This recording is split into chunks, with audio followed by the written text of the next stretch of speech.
Porque nuestro Señor Jesucristo les decía a sus discípulos, a las personas que lo seguían, que hicieran ciertas cosas que iban en contra de la religiosidad de los fariseos.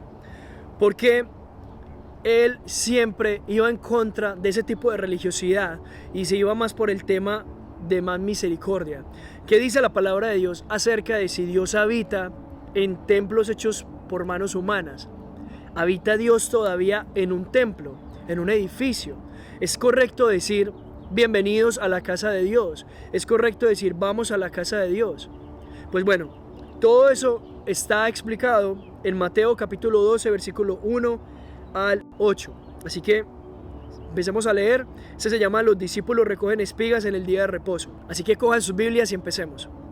En aquel tiempo iba Jesús por los sembrados en un día de reposo, y sus discípulos tuvieron hambre y comenzaron a arrancar espigas y a comer.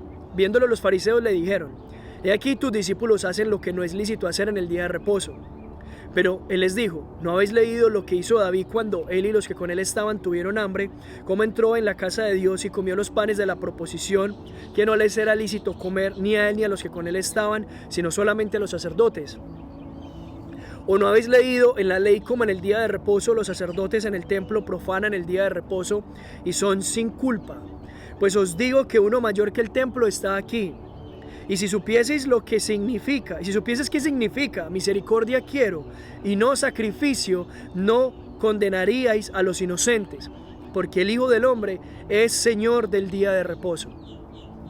Bueno, lo primero es, ¿por qué nuestro Señor Jesucristo les decía a ellos que hicieran ciertas cosas que iban en contra de la religiosidad? Por ejemplo, en el día de reposo, si realmente miramos el día de reposo, la ley como se fue dada, el día de reposo se hizo para que el hombre descansara y tuviera una relación con Dios, porque bueno, él dice: yo creé el mundo en 6 días, al séptimo día voy a descansar, el mundo y todo lo que está hecho. Entonces él nos pone el día de reposo para que nosotros descansemos. El día de reposo se hizo es para que las personas no hagan algo también acerca de generar riqueza. Por ejemplo, si un granjero va y coge frutas y esas frutas las está recogiendo es para venderlas, está haciendo mal, ahí está profanando el día de reposo. Pero si el granjero va y recoge frutas y esas frutas son para comer porque tiene hambre, no está mal esa manera de hacerlo, es de romper el día de reposo. Ahí no está rompiendo el día de reposo. Pero los fariseos, como siempre religiosos, recuerden que las personas religiosas son personas que están tan mal ellos espiritualmente con Dios que tratan de ver siempre el pecado en otro. Usted reconoce a una persona religiosa, una persona que está mal en su relación con Dios, cuando esa persona critica a todo el mundo menos ella misma. Cuando esa persona empieza a decir: oiga, pues yo tengo tantas cosas que cambiar, como para estar mirándole a los demás. Entonces esas personas estaban siempre mirando lo que hacía Jesús. Jesús no estaba haciendo nada malo realmente ahí, no estaba rompiendo el día de reposo. Él tenía hambre y fue y empezó a espigar las espigas para poder comer, para volver a hacer un pan y luego para poder comer con sus discípulos. Y él les pone el ejemplo. ¿No habéis leído cómo David comió de los panes de la proposición cuando entró a la casa de Dios? Bueno, primero, David, para que sepan, David era perseguido por Saúl. Ya lo hablé en un video anterior. Él estaba siendo perseguido por Saúl muy fuertemente. Él iba a tal ciudad y en tal ciudad el gobernador de esa ciudad le decía al rey Saúl, y el rey Saúl iba allá y lo perseguía para matarlo. Iba a tal ciudad y lo sapeaban, o sea, lo delataban de una. En todo momento David era moviéndose de un lugar a otro y él, antes de todo eso, estaba en una cueva muy triste y muy desorientado, pero confiando en Dios. Hizo muchos salmos ahí y Dios puso a muchas personas a cargo de él, o sea, puso como 700 hombres que se volvieron los soldados de él. Y estas personas pues tenían hambre porque acompañaban a David a todos lados. Y él dice: bueno, ¿dónde más voy a ir donde no me van a sapear, donde no me van a delatar? Ya sé, voy a ir a la casa de Dios. Y en la casa de Dios voy a comer los panes porque tengo hambre y también le voy a dar a los míos. Él fue y hizo eso. Cogió de los panes, que era solamente lícito comer a los sacerdotes, y comió él y le dio a los que con él estaban. ¿Está desobedeciendo a Dios? Pues muchas personas religiosas dirán: claro, esas personas realmente no están entendiendo el corazón de Dios. Dios quiere misericordia y no sacrificio.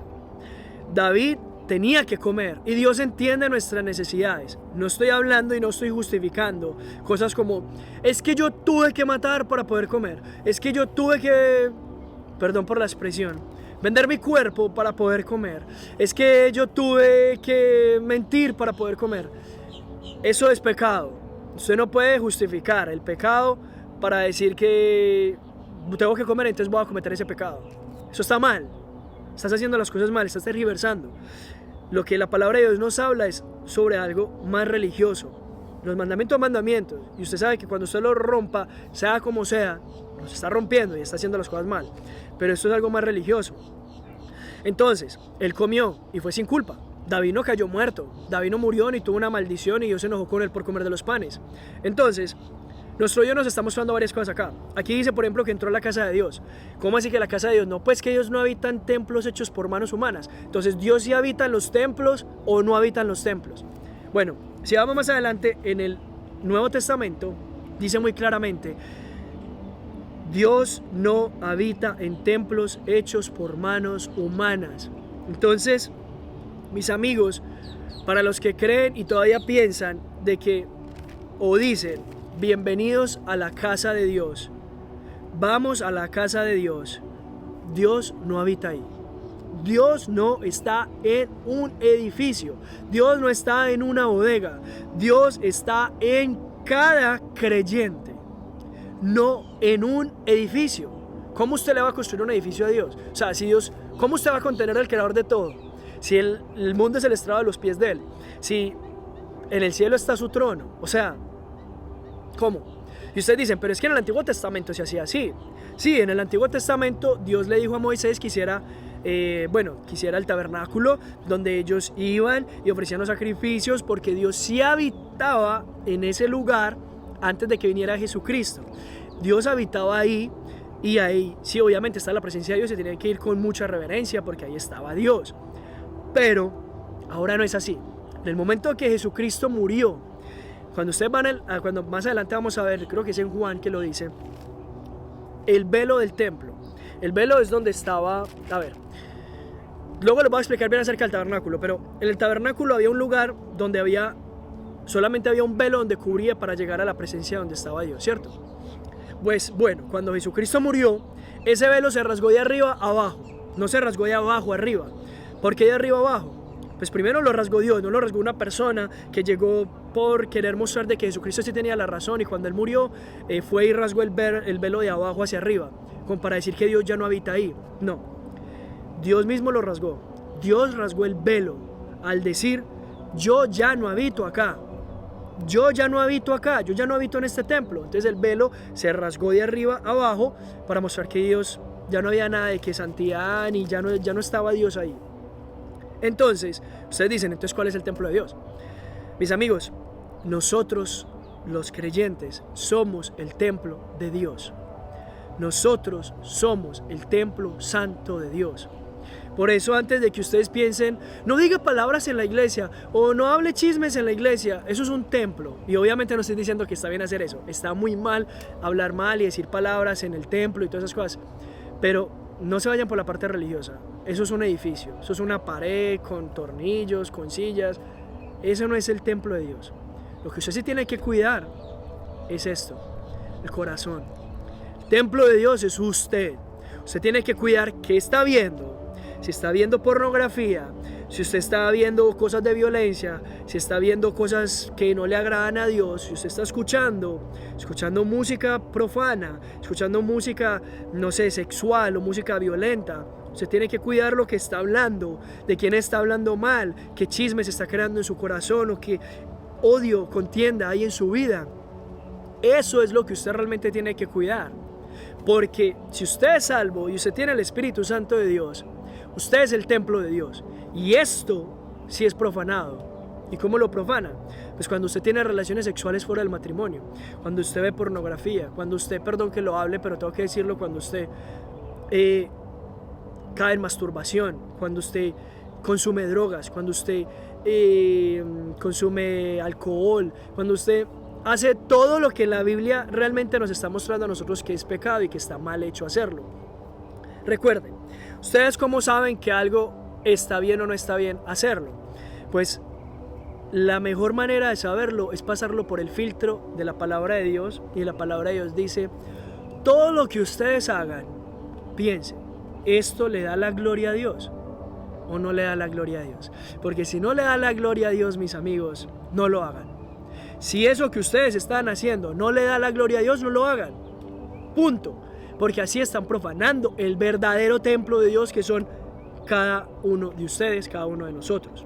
Entonces, mis amigos, sin religiosidad, lo tengo que decir, eso es solo un edificio. No estoy diciendo que no hay que ir a la iglesia somos nosotros. Ejemplo, si aquí hubiera otra persona conmigo a mi lado, somos una iglesia.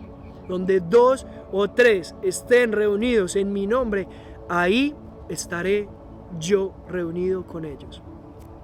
Los cristianos anteriormente se reunían en azoteas, balcones, cuevas cuando los perseguían, en todos los lugares. Esa era la iglesia de Dios. O sea que realmente no es un templo. Por eso cuando digamos, no sé, una iglesia se muda de un lugar a otro, pues una comunidad de una iglesia, digamos que consiguen un lugar más grande porque van llegando más personas y van creciendo, realmente no es que dejaron la presencia de Dios en ese lugar. No, recuerden, nosotros los cristianos somos esa iglesia.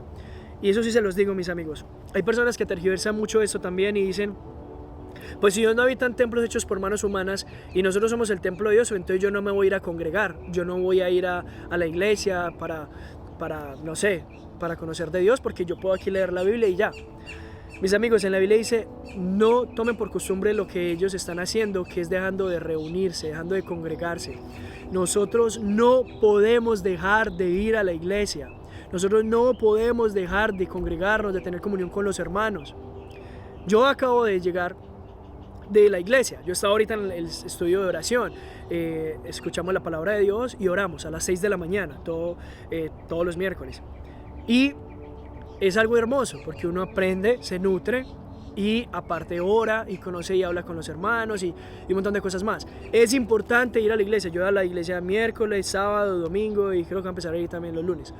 Entonces, solamente estar cerca de la iglesia y tener comunión con personas de la iglesia es una cosa maravillosa que ayuda a que las personas puedan tener una mejor relación con Dios, porque lo que usted está luchando, otra persona ya lo superó y esa persona le puede ayudar.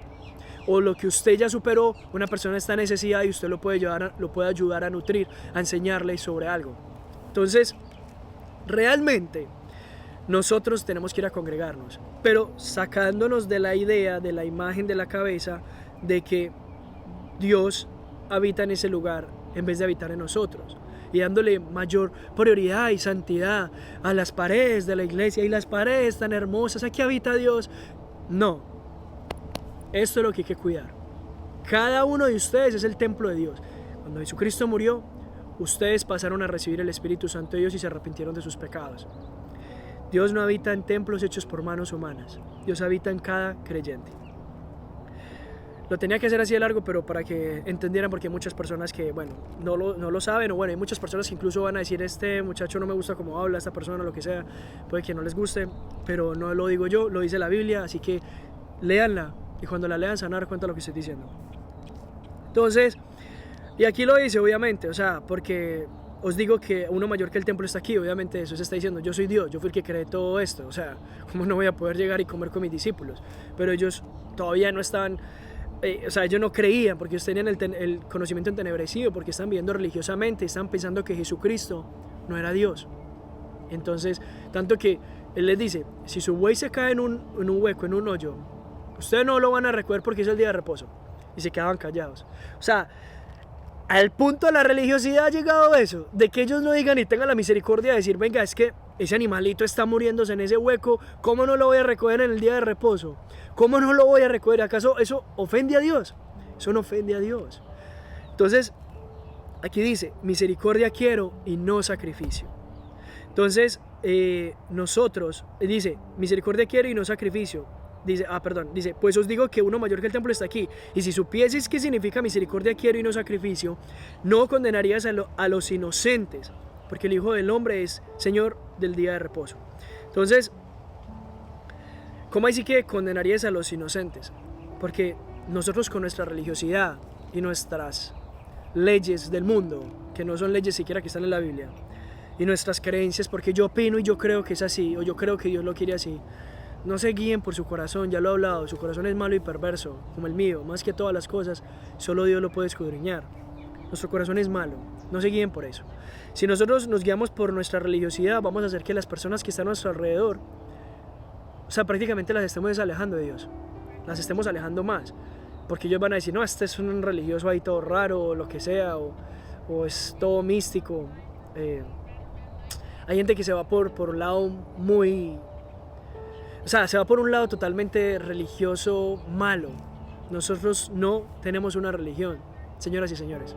Nosotros tenemos una relación. Y la relación es con Jesús. La religión es algo malo. Hay más de 5000 religiones y ninguna es: yo soy el camino, yo soy la verdad, yo soy la vida. Y nadie va al Padre si no es por mí. Así que, mis amigos, si ustedes no han entregado su vida a Jesucristo, yo los invito para que en este momento se arrepientan de sus pecados. Recuerden que todos somos malos, que nadie es bueno, que todos hemos roto los mandamientos de Dios y que todos merecemos el infierno. Absolutamente todos, incluso los que somos salvos. Yo merezco el infierno. Lo que pasa es que yo no voy a ir para el infierno, que es diferente, pero lo merezco. Pero no voy a ir porque Jesucristo pagó por mis pecados en la cruz. Y lo mismo quiere Dios hacer con usted. Él realmente ya pagó, murió en la cruz por sus pecados, pero Él realmente puso ese regalo como si fuera un cheque en blanco, aunque no fue tampoco un cheque en blanco, porque Él realmente se puso ahí en ese cheque, muriendo en la cruz, derramando toda su sangre por usted. Pero Él se puso ahí al decirle: vea, usted verá si lo quiere tomar o no lo quiere tomar. Si usted no lo toma, el día del juicio va para el infierno, porque usted no me tiene a mí como su abogado. Porque la paga del pecado es muerte. Cuando una persona rompía los mandamientos anteriormente, tenían que ofrecer un cordero para que muriera ese cordero por los pecados de esa persona. Si mentía, robaba, hacía alguna cosa, tenía que pagar por eso. Jesucristo es el Cordero de Dios que quita el pecado del mundo. Él pagó por nosotros en la cruz. La sangre de Cristo lo puede limpiar a usted de todo pecado, pecados pasados, presentes y futuros, porque la salvación no se pierde.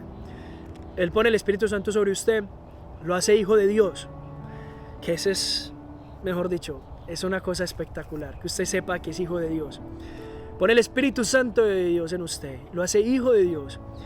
Va a anotar el nombre suyo en el libro de la vida. Y cuando usted muera, Él le promete que lo va a llevar al cielo. Y en este momento, le hace una casa en el cielo donde usted vaya a habitar. Así lo dice Dios. O sea, si yo me fuere, os prepararé un lugar para ustedes, para que donde yo esté, ustedes también estén. Es algo que, para los que no tienen casa, para las personas que viven en la calle, sepan que ustedes tienen una casa realmente, si ustedes entregaron su vida a Cristo. Yo tengo una casa en el cielo. Ustedes pueden tener una casa en el cielo. Así que, mis amigos, solamente arrepientan y dígale: Señor, yo te acepto como mi Señor y Salvador. Sé que he roto todos tus mandamientos. Te pido que me perdones todos mis pecados, hasta los más ocultos. Te pido que notes mi nombre en el libro de la vida. Yo quiero que seas mi Señor y mi Salvador. Llévame al cielo cuando muera. Ayúdame a ser el hombre que tú quieres que yo sea. Ayúdame a amar tu palabra, ayúdame a amar la oración. Y yo acepto, Señor, ese derramamiento de sangre tuyo por mí en la cruz. Yo quiero, mi Señor, que seas ese Salvador y Señor mío para toda la existencia, para toda la eternidad. Gracias, Cordero de Dios. Gracias, Padre, por morir por mí en la cruz. En el nombre de Jesús, amén y amén. Bueno, mis amigos, eso es todo por el día de hoy. Creo que me extendí, como siempre me extiendo, pero anyways, espero que les guste, que les sirva, que les instruya. Recuerden leer la palabra de Dios, leer Juan para que conozcan más de Jesucristo. Recuerden que esto también lo pueden hacer ustedes con un celular, aprendiendo e enseñando la palabra de Dios. No dejen de congregarse en la iglesia, cambien su manera religiosa, mejor dicho, quiten toda religiosidad de su vida y vivan la Biblia y hagan las cosas de acuerdo a la voluntad de Dios. Enfóquense en Él, amen a Cristo con todo su corazón, aléjense de todo pecado y de toda maldad. Tengan cuidado con lo que ven, con lo que escuchan, con lo que hablan, con lo que ponen en su corazón y con lo que sale de la boca de ustedes, porque es muy delicado, porque de nuestro corazón sale homicidios, adulterio, fornicación, malos tratos y muchas cosas malas que hacen que otras personas que están a nuestro alrededor escuchen y vean y vituperen el nombre de Cristo diciendo, ahí va el cristiano religioso, pero vea lo que está haciendo, vea lo que está diciendo, vea lo que está pensando y un montón de cosas que no están bien.